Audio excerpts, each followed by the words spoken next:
আসসালামু আলাইকুম। Welcome back to my channel Claudia Noor. আমি মুসলিমা রহমান আছি আপনাদের সাথে।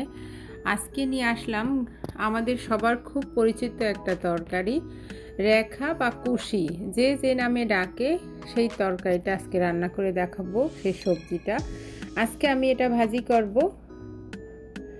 আশা করি আমার রান্নাটা আজকে আপনাদের ভালো লাগবে। চেষ্টা করব খুব সহজভাবে রান্নাটা করে দেখানো, কিভাবে আমরা এটা করি বা আমাদের বাসায় এটা করা হয় ঠিক সেইভাবে। এই হচ্ছে সেই কুশিটা। এটা গায়ের রঙটা এরকম সাদা সাদা দাগ, এই জন্য হয়তো বা রেখা বলে, দাগ দাগ। এইটা গায়ের এই যে সবুজ সবুজ যেটা, এটা কিন্তু দা বা বটি দিয়ে ঘষা দিলে এটা উঠে যায়। বাংলাদেশে যখন করতাম তখন এটা বটির পিছন দিয়ে বা সামনে দিয়ে দুই হাত দিয়ে ধরে ঘষলে উঠে যেত। আমি প্রথমে একটা প্যানে তেল দিয়ে এরকম বেশ কয়েকটা চিংড়ি মাছ, বড় বড় চিংড়ি মাছ লবণ দিয়ে একটু ভেজে নেব। এখানে কিন্তু ইচ্ছা করলে ছোট চিংড়িও দেওয়া যায়। আমার বাচ্চাটা যেহেতু চিংড়ি মাছটা পছন্দ করে, তাই আমি একটু বড় চিংড়ি দিলাম। চিংড়ি মাছটা যখন এরকম ভাজা হবে, সেই কুশিটা আমি ছুরি দিয়ে ঠিক এরকম পাতলা পাতলা করে কাটেছি। আপনারা যদি পারেন আরও পাতলা করে কাটলেও হবে, আমি চেষ্টা করা যত পাতলা করে কাটা যায়। এটা আমি কাটে ধুয়ে পানি ঝরায় আমি এটা সেই চিংড়ি মাছের ভিতরে দিয়ে দিলাম। এবার আমি এর ভিতরে দিয়ে দেব কুচানো পেঁয়াজ দিয়ে এর ভিতরে দিয়ে দেবো কাঁচামরিচ, 5-7টা কাঁচামরিচ দিয়ে দিলাম ফালি করা। লাগলে ইচ্ছা হলে আপনারা আর একটু বেশিও দিতে পারেন। দিয়ে দিলাম এরকম 1/2 চা চামচ হলুদ গুঁড়া বা তারও কম, দিয়ে দিচ্ছি একটু লবণ। ব্যাস এই 3টা মশলা দিয়েই এটারে আমি এখন খুব ভালোভাবে উল্টায় পাল্টায় সব কিছু একসঙ্গে মিশায় আমি ঢেকে দেবো। আমি আর কিছুই করব না, শুধু ঢাকনা খুলে কয়েকবার নাড়িয়ে দেবো, কারণ এটা আমার সিদ্ধ হওয়া লাগবে এবং এই রান্না আমি আর বাড়তি কোনো পানিও দেব না। ঢাকনা দিয়ে প্রায় 5-7 মিনিট রান্না করার পরে ঢাকনা খুলে দেখি, এই যে দেখেন কত পানি বের হয়েছে এবং জিনিসটা রং পরিবর্তন হয়ে গেছে, প্লাস কতখানি কমে গেছে। আবারও কত সময় রান্না করার পরে আরও কমে গেছে।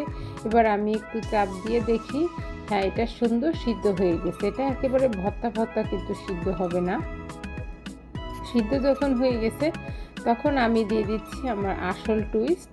আমি দিয়ে দিলাম এরকম নারকেল বাটা 3 টেবিল চামচ, উঁচু উঁচু করে আমি 3 টেবিল চামচ নারকেল বাটা দিয়ে দিলাম। নারকেলটা আমি ফ্রোজেন নারকেল আমি ব্লেন্ডার যোগে ব্লেন্ড করে এর ভিতরে দিয়ে দিলাম। এইটা দিয়ে খুব ভালোভাবে এর সঙ্গে মিশায় আরও কয়েক মিনিট এটার আমি রান্না করে নেব, যাতে নারকেলের কোনো ঘ্রাণ না থাকে।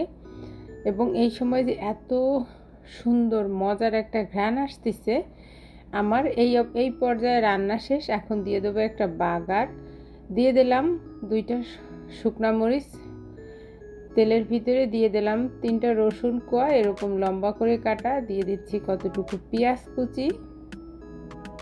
এবার এইটারে সুন্দর করে যখন এরকম সোনালি হয়ে যাবে, যেন পুড়ে না যায় সেদিকে খেয়াল করে, তখন এই পুরা তেল রসুনের বাগারটা সেই রান্না করা ভাজির ভিতরে আমি দিয়ে দিলাম।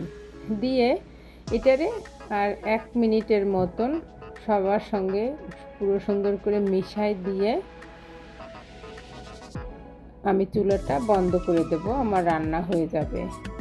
আসলে এই সময়টায় তরকারিটার আরও বেশি সুন্দর ঘ্রাণ আসে, কারণ বাগারের যে একটা তেলের একটা ভাজা ঘ্রাণ সঙ্গে যখন এই যে নারকেল দিয়ে রান্না করা তরকারিটার, এটা বলে বোঝানো যাবে না।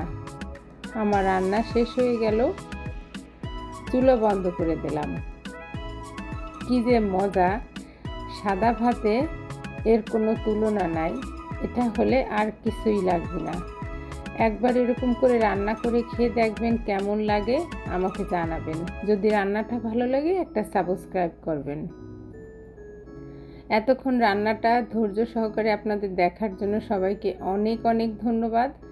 আমি একটা চামচ দিয়ে একটু উঠায় দেখাচ্ছি কেমন একটা মাখো মাখো রান্না হয়েছে। এটা সাদা ভাত, খিচুড়ি, রুটি সব কিছুর সাথে অনেক ভালো লাগে। সবাই ভালো থাকবেন। আল্লাহ হাফেজ। আসসালামু আলাইকুম।